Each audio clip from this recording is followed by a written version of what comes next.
नमस्कार दोस्तों, स्वागत है हमारे YouTube channel whole study point में। दोस्तों, आज के सेशन के अंतर्गत हम लोग देखेंगे उत्तर प्रदेश लोक सेवा आयोग द्वारा आयोजित जीआईसी प्रयोक्ता परीक्षा 2012 के सामान्य अध्ययन वाले भाग को हम लोग सॉल्व करेंगे।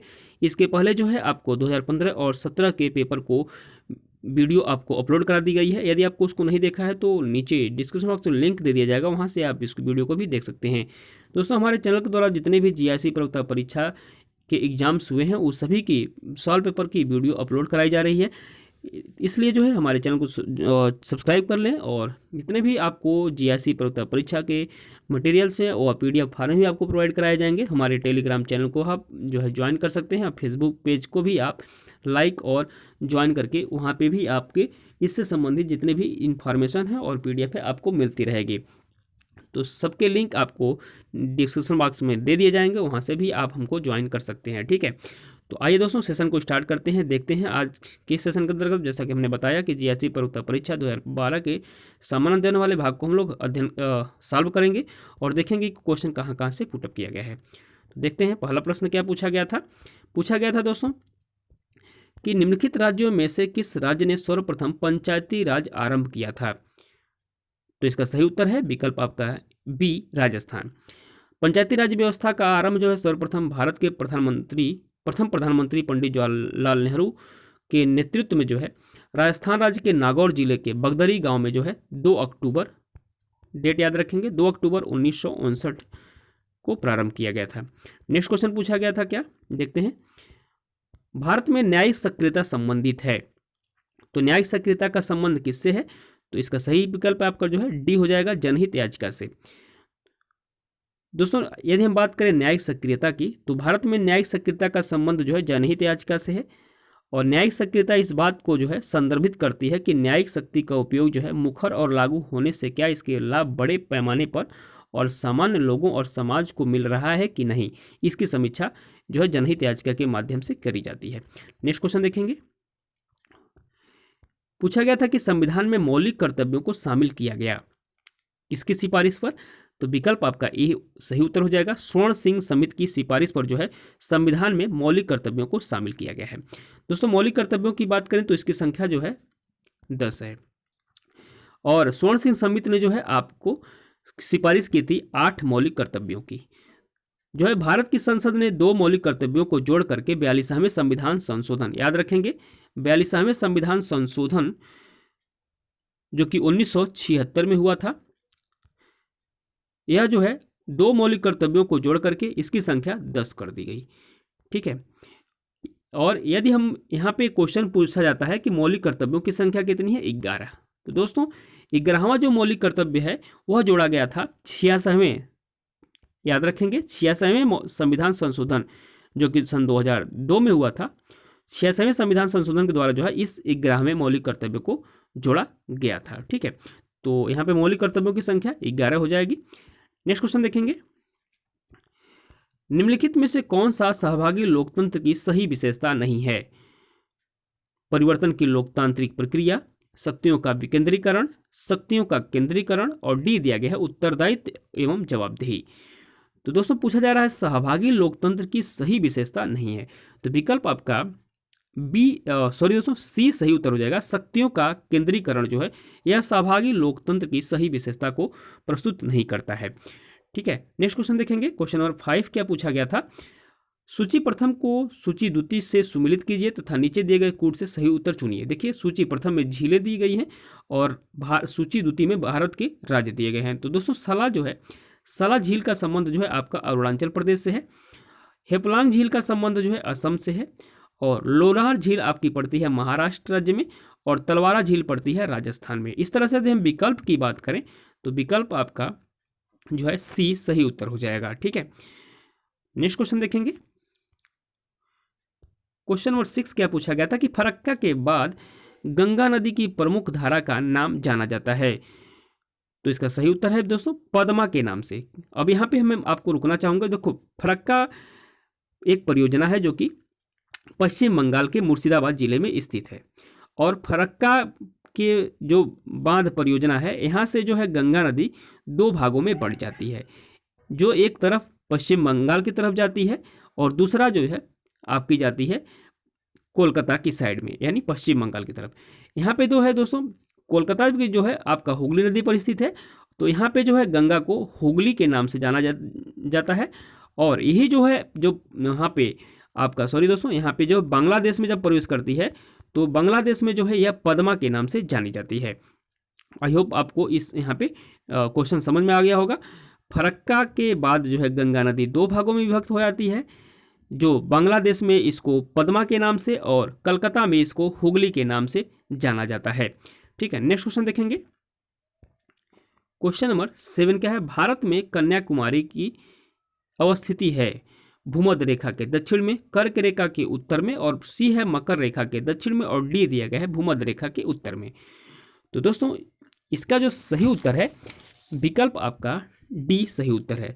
भारत में कन्याकुमारी की जो अवस्थिति है वह भूमध्य रेखा के उत्तर में है।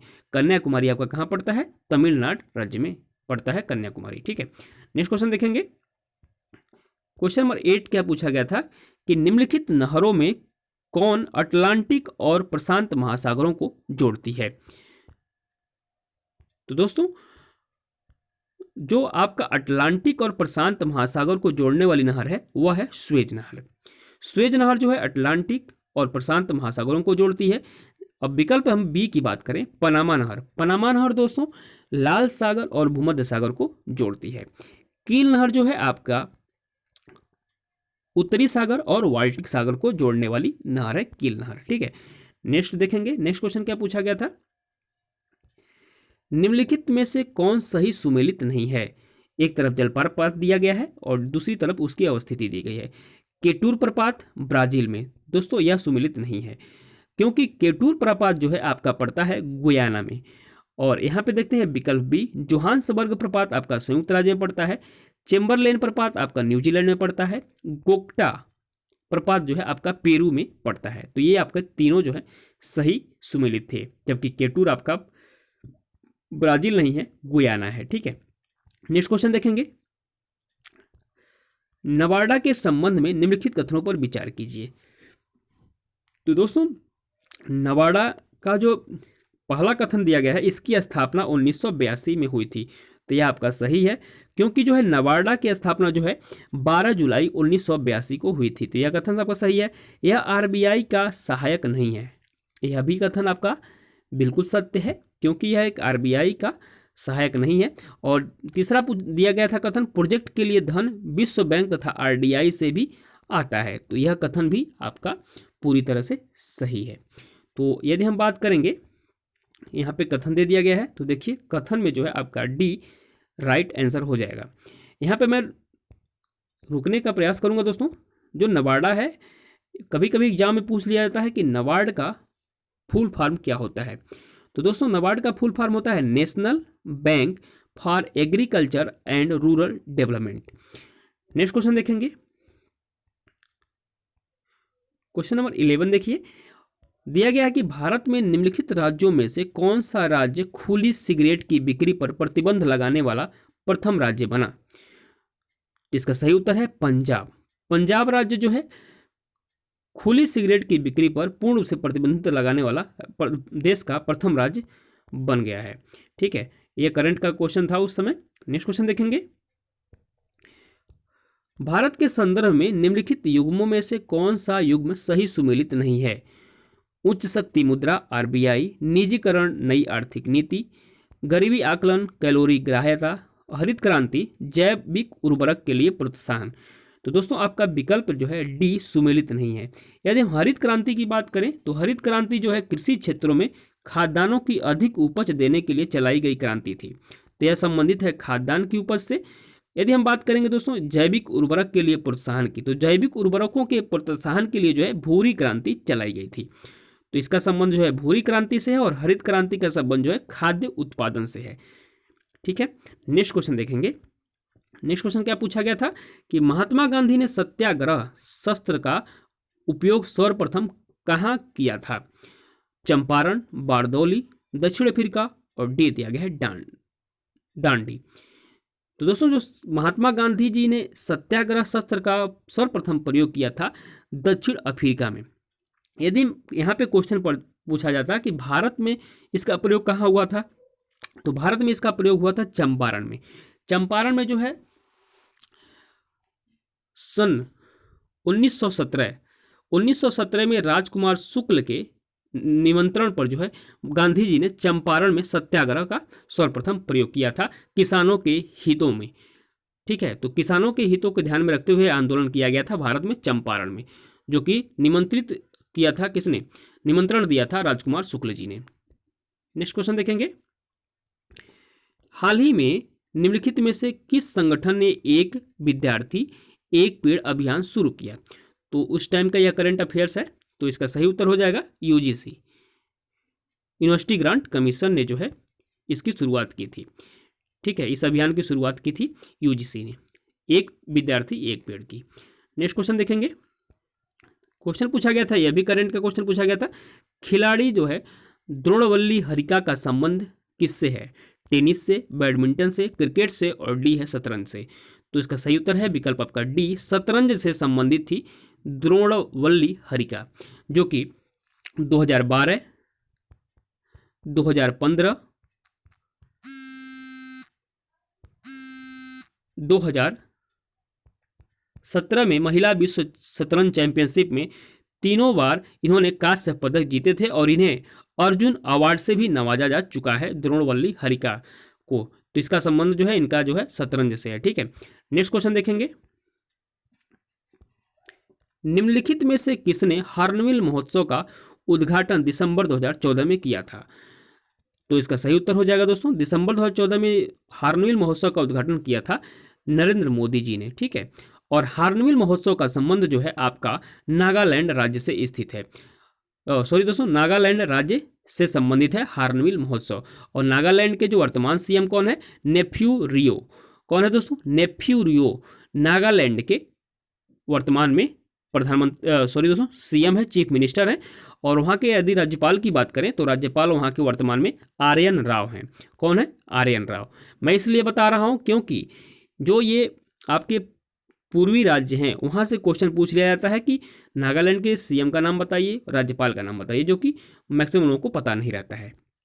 नेक्स्ट क्वेश्चन देखेंगे, वायुयान कार्य करता है आर्किमिडीज के सिद्धांत पर, पास्कल के नियम पर, और सी विकल्प पूछा गया था कि सी विकल्प में था स्टोक के नियम पर और डी था बर्नौली के सिद्धांत पर। तो वायुयान कार्य करता है, विकल्प आपका डी सही उत्तर है, बर्नौली के सिद्धांत पर। विकल्प डी राइट आंसर है। नेक्स्ट क्वेश्चन देखेंगे, देखिए दोस्तों नेक्स्ट क्वेश्चन क्या था, पदार्थ का लघुत्तम कण जिसमें मुक्त अस्तित्व की क्षमता हो है इलेक्ट्रॉन, परमाणु, अणु और डी है न्यूट्रॉन। तो इसका सही उत्तर है, पदार्थ का जो लघुत्तम कण है जिसमें मुक्त अस्तित्व की क्षमता होती है वह अणु कहलाता है। विकल्प आपका सी सही उत्तर है। दोस्तों जो किसी पदार्थ का जो लघुत्तम कण होता है वह परमाणु होता है, किंतु परमाणु मुक्त अवस्था या स्वतंत्र अवस्था में नहीं रह सकता है। इस प्रकार किसी पदार्थ का लघुत्तम जो कण माना जाता है वह अणु माना जाता है, जो दो या दो से अधिक परमाणुओं के संयोग से बना होता है और यह मुक्त अवस्था या स्वतंत्र अवस्था में रह सकता है। इसलिए इसका जो है सही उत्तर हो जाएगा आपका अणु। नेक्स्ट क्वेश्चन देखेंगे, राष्ट्रीय विज्ञान दिवस मनाया जाता है 28 जनवरी, 28 फरवरी, 28 मार्च को, 28 अप्रैल को। तो इसका सही उत्तर है विकल्प आपका बी, 28 फरवरी को जो है राष्ट्रीय विज्ञान दिवस मनाया जाता है। प्रोफेसर सीवी रमन, याद रखेंगे नाम को, प्रोफेसर सीवी रमन, जिनका पूरा नाम क्या है? चंद्रशेखर वेंकट रमन। और वर्ष 1928 में इन्होंने कोलकाता में 28 फरवरी के दिन एक उत्कृष्ट वैज्ञानिक की खोज की थी जो रमन प्रभाव के रूप में प्रसिद्ध है। और इसी कार्य के लिए जो है रमन प्रभाव के लिए जो है 1930 में नोबेल पुरस्कार से भी इन्हें जो है नवाजा जा चुका है सीवी रमन जी को। ठीक है, और इन्हीं के उपलक्ष्य में जो है आपका 28 फरवरी को राष्ट्रीय विज्ञान दिवस मनाया जाता है। ठीक है, नेक्स्ट देखेंगे, निम्नलिखित में से कौन सा अम्ल टमाटर में उपस्थित होता है? लैक्टिक अम्ल, ऑक्जेलिक अम्ल, साइट्रिक अम्ल और टार्ट्रिक अम्ल। तो अम्ल टमाटर में उपस्थित होता है साइट्रिक अम्ल। विकल्प आपका सी सही उत्तर हो जाएगा। नेक्स्ट क्वेश्चन देखेंगे, निम्नलिखित में से कौन सा पीतल के अवयव हैं? तो पीतल जो है मिश्रित अवयव होता है और वह जो होता है जस्ता और तांबा से मिलकर बना होता है। तो विकल्प आपका ए सही उत्तर है। तो पीतल जो है एक धातु है और मिश्रित धातु है और जस्ता और तांबा से मिलकर बनी होती है। नेक्स्ट क्वेश्चन देखेंगे, क्वेश्चन नंबर 26 देखिए, निम्नलिखित में से कौन सी फसल उकठा बीमारी से प्रभावित होती है? अरहर, सरसों, बाजरा और डी है मूंगफली। तो उकठा बीमारी संबंधित है अरहर से। विकल्प आपका ए सही उत्तर है। दोस्तों जो उकठा बीमारी होती है यह जो होती है एक संवहनी प्रणाली को नष्ट कर देती है, यानी जो अरहर में जो संवहनी प्रणाली है उससे जो है उकठा बीमारी से नष्ट हो जाती है। और जो उकठा बीमारी पौधे में प्रायः जो है फ्यूजीरेरियम, याद रखेंगे लिख दे रहा हूं मैं, फ्यूजेरियम उडम नामक दो कवक होता है उकठा। ठीक है, तो फ्यूजेरियम उडम का नाम याद रखेंगे जो उकठा बीमारी का कवक है। नेक्स्ट क्वेश्चन देखेंगे, क्वेश्चन नंबर 27 देखिए, आर्थिक एवं जैविक उपजों का अनुपात कहलाता है, क्या कहलाता है? तो इसका सही उत्तर हो जाएगा विकल्प आपका जो है डी, कटाई सूचकांक जो होता है आर्थिक एवं जैविक उपजों का अनुपात कहलाता है। विकल्प आपका डी सही उत्तर हो जाएगा। नेक्स्ट क्वेश्चन देखेंगे, आधारी बीज पैदा किया जाता है, जो आधारी बीज है वह पैदा किया जाता है किसके द्वारा? तो विकल्प जो है बी सही उत्तर है, प्रजनक बीज से जो है आधारी बीज पैदा किया जाता है। नेक्स्ट क्वेश्चन देखेंगे, क्वेश्चन नंबर 29 क्या पूछा गया था? भारतीय किसान कांग्रेस का पहला अधिवेशन हुआ था कानपुर में, लखनऊ में, इलाहाबाद में और विकल्प डी दिया गया है गया में। तो दोस्तों इसका सही उत्तर है विकल्प आपका बी, जो भारतीय किसान कांग्रेस का पहला अधिवेशन हुआ था वह लखनऊ में हुआ था 11 अप्रैल 1936 ईस्वी में। नेक्स्ट क्वेश्चन देखेंगे, क्वेश्चन नंबर जो है 30 देखिए, लास्ट क्वेश्चन है, निम्नलिखित में से किस आंदोलन में हिंदू मुस्लिम एकता का वास्तविक रूप प्रतिबिंबित हुआ था? भारत छोड़ो आंदोलन, स्वदेशी आंदोलन, खिलाफत आंदोलन और डी दिया गया सविनय अवज्ञा आंदोलन। तो दोस्तों हिंदू मुस्लिम एकता का वास्तविक रूप प्रतिबिंबित हुआ था खिलाफत आंदोलन में। विकल्प आपका सी सही उत्तर है, जो कि वर्ष 1919 में यह आंदोलन हुआ था। तुर्की के खलीफा को गद्दी से हटाने के विरोध में जो है यह आंदोलन जो है भारतीय मुसलमानों द्वारा चलाया गया था, जिसका नेतृत्व भारत में मोहम्मद अली जौहर व शौकत अली जौहर नामक दो भाइयों ने किया था खिलाफत आंदोलन का नेतृत्व। तो दोस्तों यह रहा 2012 के जीआईसी प्रवक्ता परीक्षा सामान्य अध्ययन का सॉल्व पेपर। इसमें जो है आपको 5 क्वेश्चन मैथ के ही पूछे गए थे, जो कि हमने उसको कवर नहीं किया है। आप उसको भी पीडीएफ में आपको दे दिया जाएगा, आप उसकी पीडीएफ भी हमारे टेलीग्राम चैनल को ज्वाइन करके वहां से आप इसकी पीडीएफ को भी प्राप्त कर सकते हैं। दोस्तों मिलते हैं नेक्स्ट जीआईसी प्रवक्ता परीक्षा के साल पेपर वाली वीडियो में, तब तक के लिए नमस्कार, जय हिंद दोस्तों।